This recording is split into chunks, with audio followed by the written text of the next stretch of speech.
Hello, all you beautiful people out there. This is Illiterate. My name is Evan. My name is Taylor. I read a book this week. I watched a show. This week, yet again, we're covering the biggest phenomena that has emerged. This week, we're doing Bridgerton. It has surpassed everything. I'm reading, and this might be outdated even as now, and a viewership of 82 million households. It is the most watched series on Netflix. This month, it was renewed for a second season. Absolutely catching on like wildfire. I had never heard of the series until this past week. If you've listened to our last episode, I was getting married on the day of my wedding. Our photographer started talking about it. And through the weekend, I started hearing more about it. And we started, oh my gosh, yeah. And it kind of had been on our back list for episodes. It came out on Christmas. And it follows a precedent of similar things that maybe we had discussed before because it is the Regency era, the romance, the Jane Austen stuff. And so we thought, oh, maybe we'd... Right. And like we touched on things like Emma, and then we compared that with Clueless. Go back and listen. I love that episode. Similar in ways to Little Women. So this is some subject matter we've been circling around. And this one was really interesting to me because I was looking for the hook. I was looking for what set this apart from all the other things that look similar to this. Or like Downton Abbey. Like this is a whole genre. Even The Crown we covered. Romances. Yeah. There's something going on here for it to have a viewership of 82 million households. I'm really excited to learn more about the author, the backstory behind this, where this came from, because I swear I've never heard of this before. Taylor, please enlighten me. It is huge, like you said. So the 82 million households is more than 40% of the platform Netflix's subscribers gave it a shot, which is probably you if you're listening to this, because that's a pretty big number. The premise being Regency reimagined, so we'll talk about Regency and Romance and all that stuff, but this is designed to be more lavish. Sexier is the big thing. Like that's the scuttlebutt of it, and funnier perhaps than the standard period drama. And then the other big thing is the colorblind casting, or just, if you don't want to use that terminology, just a more diverse cast, and also heavily being focused on the lives of women, which, if you know the creator Shonda Rhimes, we'll talk about her. That's her jam. So where this comes from, it's based on the book series by Julia Quinn of romance novels, which is a very lucrative fandom that's pretty dismissed when it comes to turning something into, like we have a whole episode on Hallmark movies. Right. But that's really all you think about with, and this might be the core of a trend that changes, where like the rise of superhero storytelling, where they invited comic book fans off in the shadows to come validate the material. This is embracing mostly female readers who feel like they have to hide these romance titles behind more traditional, acceptable To compare it books. to another thing, this is bringing up, Netflix is definitely going down this road of trying to get some of these properties exactly like what you're talking about. There's another one that is definitely flying a bit under the radar, but it is growing an audience and has gotten renewed for, I think it's third season now. It's called Virgin River, and it's written. The series is written by Robin Carr. I only know this because my mom loves these books all through my high school, and I bought her a bunch just for like holidays and stuff like that. And so now, lo and behold, it's turned into this massive series. And my mom is like eating it up. So I'm really happy for her. But that was kind of my first taste through last year, through the pandemic and everything she was getting into. I'm like, oh my gosh, they got that property and they're turning this into a series, and it's getting renewed, and it's getting renewed again. So it's really interesting to me that the way that Netflix is positioning itself here with these different audiences, because this Regency romance stuff is so fertile. It's so smart. And I really would love to see, like you're saying, a wave of romance series just to see what we get out of it. Well, and it's also so puzzling because, like I said, it is such an underserved, adaptable material, in spite of the fact that the romance book industry is $1 billion industry. It made up 23% of all fiction books in 2016 and half of the trade paperbacks that are sold. But film and TV seem surprised when it's like Twilight gets big, or Outlander was recently released, which is even more.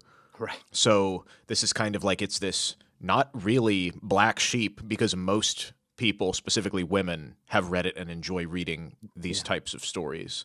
So the show, who created it? Created by Chris Van Dusen. Of Grey's Anatomy. Yeah, yeah. And That's so, his big claim to fame, which I was really shocked to see because looking at this, like just getting into the drama of it, getting inundated to the show, coming back and seeing that it was such a hardcore television, like mainstream television Grey's Anatomy. mhm. I didn't feel any of that influence on the screen per se, but I also am not a big Grey's Anatomy Right. aficionado. So if I missed a bunch of that stuff and it's latent with all sorts of Grey's Anatomies feeling things, please let us know. Yeah. He was saying that the show is for a modern audience. He said we weren't interested in being a history lesson or a documentary, something like The Interesting. Crown Yeah. that gets Yeah. flack for. Yeah. But he's saying they're more exploring the intersection of history and fantasy. So Interesting. it has some of the historical stuff, but they're like, don't slap us on the wrist for not doing what actually happened, because that's not what we're trying to do, Right. which I think is very Well, it's cool. very important to know that and to be able to verbalize that. And it's like, well, this is the goal. Judge it against that, not just wildly against your implications Right. of what you think is good in the genre, maybe. But hmm Yeah, so yeah, it's merging a lot of things, and then like I said, produced Shonda Rhimes, Grey's Anatomy, Scandal. She had, speaking of Scandal, not the show, but her, she yep. had a massive deal with Netflix recently in the past couple of years, and that was the Hmm. big scuttlebutt with her because she had worked for ABC for decades, brought, I think maybe it was like 15 years, maybe not 2 decades, but 50, it's crazy, brought over 2 billion with her shows. Oh my gosh.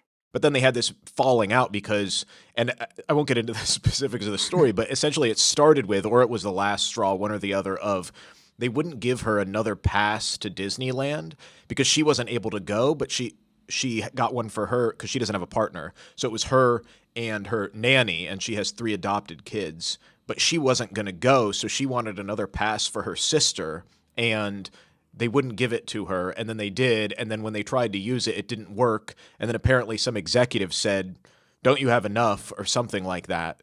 And she Mm. went to her lawyers and was like, "Give me a deal with Netflix very soon." Wow. And now she is currently the highest paid showrunner in television Oh my gosh. because she's so in demand and she has all these shows already being made and developed for Netflix. Good Lord. Because she's like, Unstoppable. I need some respect, my God. Yeah.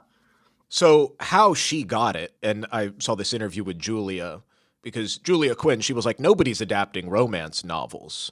And they were like, well, how did you sell it to her? And she was like, well, basically, Shonda ran out of books to read on vacation.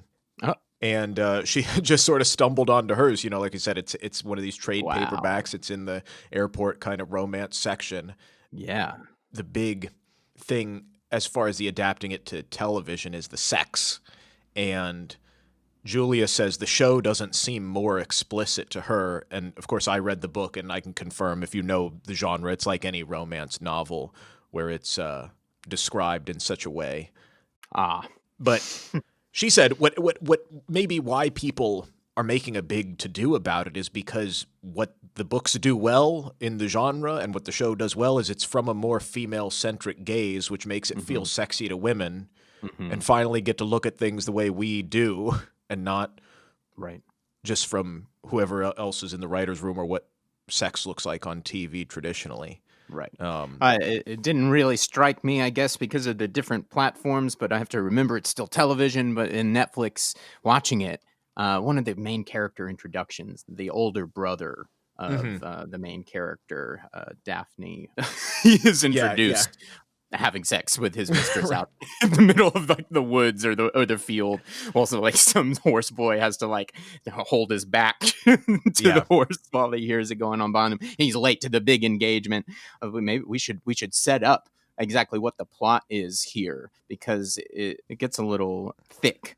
Well, I think the basics of it being it follows the classic kind of like fake dating romance story where there's a family and it's set in Regency, England, and there's a whole group of people that need to get married off. There's or a get married whole to somebody. township of well-to-do families who are now their offspring are getting to that age where they need to actually start preparing for the social season, as it's called, for arranging these marriages between the well-to-do offspring of all of the more elite class. So it focuses on one of the daughters as the main character who is really about to line up to be married off as her older brother's best friend, who is not taking any of this really seriously, is coming into town to visit his family, and he gets stuck there. He becomes Mm-hmm.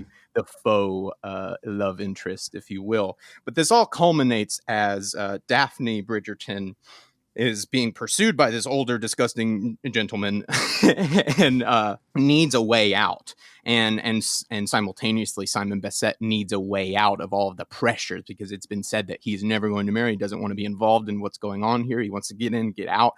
And so he's looking for a way to relieve that pressure off of him. So being with somebody like Basset, the Duke of Hastings, actually might really improve her standing socially. Conversely, Basset, now all the pressure gone, he's got a lady, everything's going forth. So they form this pact that neither of them want to marry each other. But if they pretend that they are into this, that it answers both of their problems. And that comes out by the end of the first episode. And I was like, my jaw was on the floor. I was like, because the whole episode I was waiting for what stands this apart. What really is the premise here that people are so caught on? And when that happened, I was like, this is it. This is amazing. This is such a catalyst for the rest of this series. I know exactly what everything going on before us. I was locked and loaded, ready to go.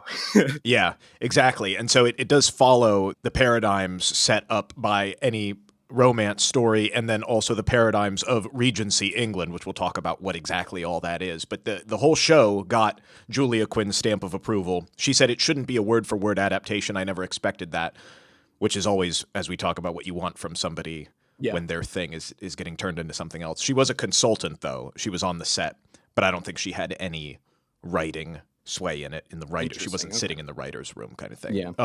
But talking about what you're saying, that what people gravitated to in the process of making it new, just some of the stylistic things. So the classical music covers of modern pop songs is what some people hate it and some people love it.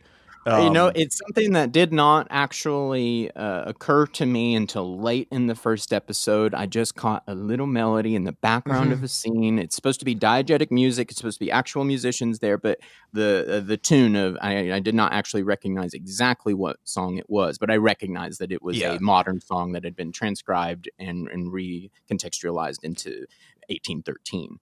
Which at the time I thought it was just the perfect subtle thing that maybe it strikes the right tone. Maybe it could be distracting if it's like your favorite song. When later on there's a montage, there's a very famous now montage of sexual dalliances with Taylor Swift's song that got popular this year. So maybe some people, But I heard a movie that I really love, Knight's Tale, that incorporated classic rock songs. That was kind of used as a reference for this. I read. Interesting. Okay. But then in terms of the costumes, 7,500 pieces of clothing in season 1. God. The main character, Daphne, had 104 different costumes in those 8 episodes. Oh, my God. And because it's a period piece, there's no modern world. It's almost like a lot of CGI that they have to do, like a sci-fi movie almost. Yes, yes. So just crazy. A lot of their wide establishing shots of the city in there. That's where they spend a lot of their money trying to convince you of the time period. And then the third thing that people gravitate to that's different, that they've really mixed it up with, is, like I said, the diverse cast as it relates to Regency England. But I'm going to save that to the end of the episode and where that fits in and how they did all of that. So let's kind of talk about what's the hype on Regency England in the first place. These romance novels. Loves it. It's the most romantic setting. Right. But why? So Regency, what in the world is it? It's named for George, the Prince Regent, George IV. What does regent mean? It's a temporary ruler in the case of a monarch not being able to rule, either because they're absent, because they're insane, because they're too young, because they're 5 years old and they're not ready for it. So you need a regent. So this was about king is a toddler. So we're in the interim. Welcome. There you go. So George IV was a temporary ruler for 9 years, from 1811 to 1820, when Mad King George III was ill, and there's a movie about him. I think it won an Oscar or something. So officially, the full time span is from 17 1895 to 1837, because 1837 is when Queen Victoria took the throne. So it starts with George III and then ends after George IV's son finished off. So it's probably easier to talk about it as it relates to the Victorian era, which maybe we're more familiar with, which had the Industrial Revolution, scientific advancement, social change because people are moving to cities. So this is what happened right before that. Okay. And it's very country-based, not so much city, because people haven't moved to that. It's the beginnings of more of that social change, because the American Revolution just happened, the French Revolution as well, and you've got this king taking over for another king that's kind of crazy. So this Prince Regent, he liked to spend a lot of money, elegance in the fine arts and architecture, very focused on the upper class flourishing, which is why it's so romantic. And this is what, if you wanted to pin something to it, it's Jane Austen's time. Like if you don't know anything else, it's like, oh, what is Regency? Jane Austen, her stuff. Pride and Prejudice. Pride and Prejudice was published in 1813, and speaking to what happens after the Victorian era, Charles Dickens was born the year before. So he's growing up in this and then going into the Victorian era for some context. But what's so interesting is Jane Austen wrote, like, it's kind of like Celebrities Hollywood, I feel like, where like that was not how most people lived and what most people were involved in. Right. But that's what the novels were of the time. When the girls are introduced, they're coming down the staircase in their mansion, and they're wearing very frilly outfits. And I had this moment of trying to recontextualize what I was seeing into like a swank $billion mansion in the Hollywood Hills with three teenage daughters coming down the stairs wearing, like LA chrome jackets and and I was like trying to replace it all in there. It's like, is this what this is trying to say? Is this, this is that class, and this is why they wear things that, like a lightning bolt or something, I was trying to put that, I was trying to, do some replacement therapy in my mind and be like, is it specifically commenting on like they wear these ridiculous things just like, rich kids in LA wear ridiculous things, that kind of thing. That was just a funny thing that occurred to me as the characters were being introduced. Well, and I was puzzled by this as well. So I looked into it and I skimmed through this great book, which I'll post a link to if you are interested in this time and society. There's a book that came out in 2013 called Jane Austen's England. Because like I said, it's weird that her lens was on the issues of money and class and romance, but that was such a small part of English society. So what this book shows is like, well, where she actually lived. Like it's a deep dive into England at the time for most people. So it's the way war affected them. Because like I said, it's like, God, the American Revolution, the French Revolution, Napoleon. If you remember in Jane Austen's thing, it's like Wickham is going to be this person in the army, but it's like such a small part. But like most people's lives at the time were heavily influenced by war. But that doesn't really come up at all in these types of stories. So just that social unrest, the minutia of how they dress, their leisure, the family structures, taxes, like it's pretty in-depth, but I thought it was just super interesting. There'll be a link to that in the show notes if you want to dive into what the time was like for how the other 95% lived actually. So that kind of leads us to, there's Regency. What makes a romance, though, as a story, and why hasn't this type of thing been adapted? Straight from the source, the Romance Writers of America group defined it as they banded together. You got to stick together. They had described it as a central love story and an emotionally satisfying and optimistic ending. That's what qualifies it. So some say that would start in 2nd century Greece, or there was a book called Pamela that came out in 1740, which we did mention in our Kissing Booth episode. Yes. Because it also had the first fan fiction with Shyamala. Shyamala. Yeah. Sherlock. Sherlock Holmes, yeah. Sherlock Holmes. It's everywhere. But some people might also say it started with Jane Austen's Pride and Prejudice in 1813. Either way, there's been revitalizations and adding to the genre. So Gone with the Wind in 36 really beefed up the historical romance element of it. Ooh, yes. Because of the Civil War time. And then Rebecca still in influencing our zeitgeist. For sure. Rebecca in 38 was the gothic romance subgenre that got reintroduced. We talked about it. We didn't talk about Rebecca specifically. They actually made a movie of it this past year. Oh, really?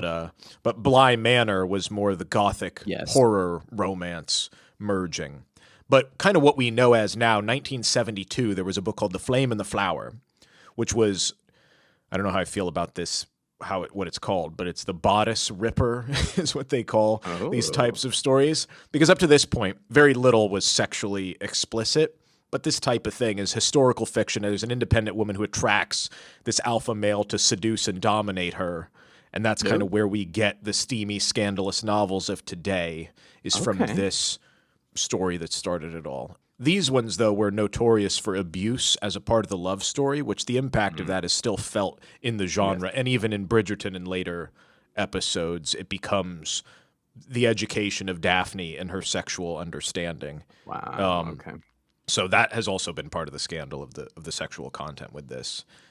So alongside with this, that doesn't far cry from. I mean, we're only becoming so sober to these realities now. It's no mistake that something like Bridgerton shows up to recontextualize it all hundreds of years ago, to show how far we've come and how crazy things were and how crazy things still might be a little bit. Well, also, I think not to spoil anything, but the scandal for this show sort of reverses the roles, which then people draw into question even more. But it's presenting a totally different take on it, which that was the whole thing, was like, let's bring up a conversation about consent and who does it apply to and what does that mean. So alongside these steamy, scandalous novels is the Harlequin romance, which is a company, but I think of it as a whole genre. Started going into retail stores in 71, their whole marketing thing was put it where the women are. So they put it in supermarkets, retail stores, those 6 a month they come up with. And that's sort of up to today, what is still the most popular version of this. Right. So Julia Quinn, how did she get so big? I read in one article she was dubbed the contemporary Jane Austen, whether or not you think that in this genre is up for debate. But she is huge. The Bridgerton books came out in the early 2000s, but 3 of the books from the series are back on the New York Times bestsellers list, which 2 decades after. So she's coming back again. She never stopped, really. So when did the first one come out? The first of the Bridgerton books came out in January of 2000, but she had been writing since 95. Gotcha. Very cool. Yeah. So she, and this sort of reminded me of Michael Crichton in a way, if you hear the parallels. She went to medical school after getting an art history degree because she was like, I got to do something actually that's a job. I don't know what to do with this. So 2 years it would take, though, to get even the right classes. She didn't have any science class. Like, she didn't even have the right classes to apply. So she was like, okay, well, this is going to still take much longer than I thought. So she wrote 2 romance books in that time on the side. And then there was a bidding war for those books before she even decided on what school she was going to go to. So that's 95. Wow. And she is 25 years old at the time. That's when her first books got sold. So she wrote a 3rd novel, putting off school for a year. If you're interested in Michael Crichton, go back and listen to our episode on Michael Crichton. And Westworld, In Westworld. It definitely does sound follows a very similar thing. Yeah. And then she ended up writing a 4th one after that, and then decided, well, I should actually go to medical school. So she went for only a few months and then just withdrew and never came back and has been writing ever since. And she has a total of 39 books now, 18 of which have been consecutive New York Times bestsellers. Ooh.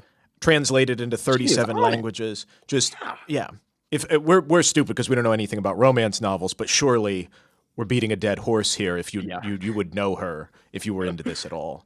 If you've known who this lady is for 20 years, today's episode isn't for you. It's for everybody else that is only learning of her now, and just like us. And that's why we're here. That's why we do this. This is exactly why we do this, because we need to be better, and this is how we get better. So the first book of the Bridgerton series, like I said, was her 9th book that actually came out. It's called The Duke and I, and how the series works, which is genius for this show, is season 1 is book 1 called The Duke and I, and each book follows one of the Bridgerton children. So season 2 is following the eldest son, Anthony, and that is what they have confirmed for season 2 of the show. Very cool. And then book 3 is kind of interesting because it also plays with the different tropes of romance stories. So he said like the first one is kind of like the fake date and then they actually fall in love. Book 3 is about a class difference, kind of like a Cinderella story, this girl who is one of the servants. So Yes. it kind of all, and then the fourth one culminates, and I won't spoil anything for the show, but the fourth novel is where you find out who Lady Whistledown is, the one promoting the gossip and everything. But that happens at the end of season 1 in the show. So very cool. It seems like, well, they're right on track to have, and it's so deep and involved with how the family works and the characters and how they intertwine that they probably could do, if it holds together, a season per each of the kids. Book. Yeah, no, that sounds like that could be really fascinating. Especially, they set up so many really distinct characters just in the first episode, and just off of what you're saying, I could see a whole season about the brother. I mean, much of this focuses on the relationship between the mother, the daughter, and the brother. He's the oldest brother who takes none of the responsibility, who's now coming home and trying to tell the daughter who to marry. She is trying to navigate a very different world than he's ever known, will ever know. And this is him for the first time trying to understand that women have it different, while the mom is in between them trying to mitigate. It's like, well, yes and no, and not so fast, and maybe this. I really related to it a lot. I had like flashbacks to like my brother arguing with my mother about me going to art school or just coming into LA after I graduated high school. I swear to God, it felt very similar to that, and it really put me in the shoes of the Daphne character in a different way to understand these people who do care for you, wanting different things for you, and trying to navigate and take what's good about it and leave what's bad about it. I thought it to be very, very, very relatable. And that for depth, a man, right? Yeah. And that depth of it carries over into the books, which is why it's ripe pickings for material. Because Julia Quinn was saying the characters are true to who they were, and the backstory is absolutely true. There's differences for sure in the show, but those elements of the characters are exactly why people gravitated to the books in the first place, because it has all of that. And then I even touched on, like you mentioned, the Cinderella story with the maid of the other family, an incredible story that they've just hinted at in the, like I can see a whole season about her story. I can see a whole season about the older brother who's gone off and lived his own life with no responsibility. It all makes it seems one-to-one really great, really, really primed for this adaptation. The one big thing that they have changed in the show versus the book is the race of the characters, which is given a lot of praise. I wasn't sure, and because I'm not familiar with the historical elements of that, and I just, basically because we did Lupin a couple weeks ago, and we had to kind of cover that there. This is another area where I wasn't sure if what the race element, when the casting was really saying, if that was trying to say something about the subject matter, or if it was just a progressive stance on what a show like this can be. I wasn't sure which direction. It's a little bit of both. So the book isn't like this at all. They're all classic Regency white English, But the character that's added, one of them, to the show is Queen Charlotte, which is tying in sort of the historical stuff with the fantasy mixture of, not all the costume. Like some people are like, oh, well, the clothes weren't that bright, they wouldn't have had all those dyes, and it's like, well, that's part of the fantasy stuff too. Like this is there's one family that the style of it is so pronounced, the colors are so pronounced, it becomes kind of a joke. So I see exactly what you're saying there. But would not be quite accurate, but is there to make a point. Right. Queen Charlotte is a real person, and she ruled England alongside King George III, the mad one. The mad. And the big thing in the show is that she is black. But the historical side of that, they added her into the story for the show. But there is historical speculation that Queen Charlotte probably also had African ancestry, which in the show, they kind of change the history so that changes the racial makeup of who could be in the elite status in England, because she grants titles and land to people of color. Yes. But in real life, that she was directly descended, because she was born in Germany, but she was an immigrant into England. But she was from the Margarita de Castro y Sousa, which was a black branch of the Portuguese royal house. Okay, okay. So it was discovered after her death. So by art historians, ironically, that's how Julia Ooh. Quinn started out. Um, but they found the paintings of this one guy, Sir Alan Ramsay, and he did not hide her more African features. And so there's all this speculation about, okay, well, he had, some influence in representing these nobility. It would have made sense that they would have diminished this aspect of it in these other paintings and in these other Absolutely. representations of her. 100%. This is fascinating. So, twofold for this character because it's both playing on yes, it's a progressive thing. This is what we can do with casting, but then it is directly commenting on the historical data available that perhaps not only did she have probably African descent, but that she may have had African features as well that Hmm. were whitewashed, literally whitewashed from any representation of her.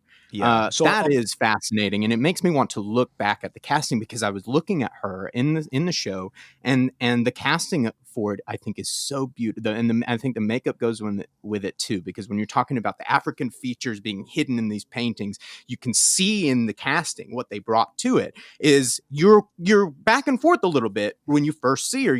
Is she white? Is she black? And then you realize when they get closer, wow, oh wow, she is black. So it's a whole moment that I think that, and that's why we love doing this show, is that it's not just a coincidence. It's not just thrown in there as just a, oh wow, isn't that fun? Or aren't we so progressive? Look at what we could. It's all of it. It's actually yeah. incredibly on point. It is calculated. Hmm. I'm pretty astounded by how deep just even that decision is. Which then informs the rest of the characters and how their version of this world works and how their version of Regency England plays out. Now it's starting to make much more sense to me about when you kept saying, and the filmmakers are saying fantasy, we don't want to be quite down, and that's really starting to paint the picture of what they mean, Hmm. a way to really open up history and view it through a different lens here, and open yourself up to different possibilities. Well, was Queen Charlotte, did she have some African features? Yeah, yeah. Was Fascinating. she mixed race? Yeah. Also, on that note, again, similar to what was England like at that time, I found another book which I also skimmed, which I'll post a link to, along with the link to the painting and paintings that they show of from Oh this yeah. guy, Sir Alan Ramsay. But there's a book that just came out in 2020 called Mad and Bad Real Heroines of the Regency. And it's Oh a wow. sort of compendium. It's almost like a deck of cards where each card is a different history of some sort of underrepresented, or there isn't much history to it, but here's what we do know about women in the Regency period that were Wow. either LGBT, Jewish, women of color, women in professions like astronomy that you wouldn't know about that were actually doing important things, Hmm. notable people in this time that have been lost. So that book is called Mad and Bad, and I'll post a link to that as well if Very this cool. kind of thing interests you for this time period. Rounding out, explaining why this is hard to adapt, or if it wasn't, what were the stigmas or changes to it? Like we talked about with the romance genre, the format issues being the emotional lives might not translate to the screen. I know they had Mm-hmm. trouble with that with Outlander. The showrunner was saying, like, we can't film a thought. It's hard to Right. play with that. And then similarly in writing of the romance genre, it's the satisfaction of the sexy details that you imagine because it's only the words and you have the rest of your mind to conjure Right. it. And then the happy ending stuff might be hard to carry over season to season because that's a Right. necessity for the Right. romance genre. But all of that aside, the bigger thing that people discuss in terms of the Regency romance adaptation world is the topical issues. So, like, it's been argued, oh, well, it's sentimental, it's trivial, it's unchallenging. But that's also true of the airport thrillers and the sword and sorcery stuff. The bigger Right. thing, probably, like we talked about, is the women centric side of people think maybe it could not be treated with the same scrutiny. Yeah. Or the traits that are in it are just not as celebrated, like emotion and compassion and what, the love story is. Right. Because, Gotcha. like, Yeah. Julia Quinn, she said she never thought this would ever be. I mean, she's like the best in this space. And she's like, they'll make the 48th Pride and Prejudice again because Right. Right. people Right. know it and it has high esteem. But that's what's so fascinating is, like we said, this is a huge market, huge audience, the potential for 8 seasons. It's like, will Bridgerton be the next Game of Thrones where Where instead of wars, there's marriage. Yeah, where it's about love and not dragon, like the craziness of that genre. There's a different craziness of this genre, which is relationships Yeah. and sex. Yeah, I mean, it's nothing to scoff at all. It just is a last little button being like, look, this is big. Let's recognize it. Right. Stacey Abrams from your great state of Georgia. No. Evan, What did she do? No. How is she involved? Oh, no. She had a career before politics in writing romance novels. Oh, no. No She way. doesn't hide it. She says, I am proud of what I've accomplished. Interestingly, also, like Michael Crichton and Julia Quinn, her first book was out during her third year at Yale. Wow. She wrote under a pen name, so I'll post a link if you want to read all 8 of the Selena Montgomery novels, a.k.a. Stacey Abrams. Oh, my God. Romance novels, you can. How incredible. I knew you would like I'm that. blown away. I love this. I didn't know I could love her more. This is amazing. Yeah. So it's I out want to go there. See her talk about this now. Yeah. It's out there. The romance beautiful. genre is big. It's not going away. It's the most watched thing on Netflix. It is here to stay. God, man, how cool. Alrighty. Yeah. Thank you so much, Taylor. Thank you guys for listening. I hope you enjoyed that. Please get in contact with us. @IlliteratePod on Instagram. Let us know what you're watching. Let us know what you're reading. Let us know what you'd like us to do an episode on. You never know. Get in touch with us, please. All right. Thank you all for listening, and we will catch you next week.